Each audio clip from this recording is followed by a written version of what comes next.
নমস্কার বন্ধুরা, তুবাশ্রী কুকিং চ্যানেলে আপনাদের সবাইকে স্বাগত। আশা করি আপনারা খুব ভালো আছেন। আজকের মাছের ডিমের বড়া বা পকোড়া নিয়ে চলে এসেছি।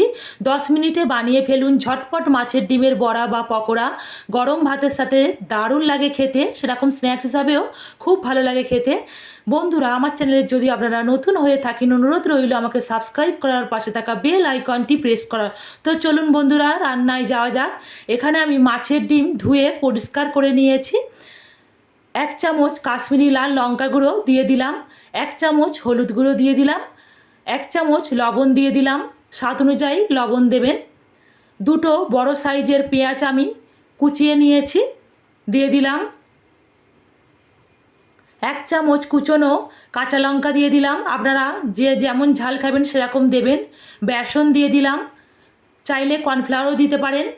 1 চামচ রসুন দিয়ে দিলাম, রসুনটা আমি পেস্ট করে গ্রেট করে নিয়েছি। নিয়ে ভালো করে সব একসাথে আমি মাখিয়ে নেব। মাছের ডিমের সঙ্গে আমার মাখানো হয়ে গেছে।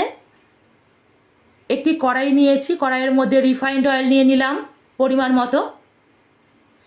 তেলটা গরম হয়ে যাওয়ার পর আস্তে আস্তে মাছের ডিমগুলো দিয়ে দিলাম।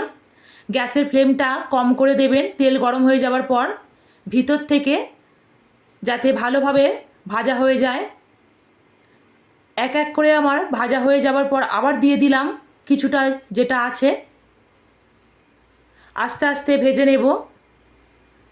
খুব তাড়াতাড়ি রান্নাটা হয়ে যায়, কিন্তু দারুণ লাগে খেতে গরম ভাতের সঙ্গে। যারা যারা এখনও পর্যন্ত মাছের ডিমের বড়া এইভাবে বানাননি, একবার বাড়িতে বানাবেন। আশা করছি আপনাদের খুব ভালো লাগবে। আমার রান্না যদি আপনাদের ভালো লেগে থাকে, প্লিজ প্লিজ প্লিজ আমাকে সাবস্ক্রাইব করবেন আর পাশে থাকা বেল আইকনটি প্রেস করবেন। ভালো থাকবেন, টাটা।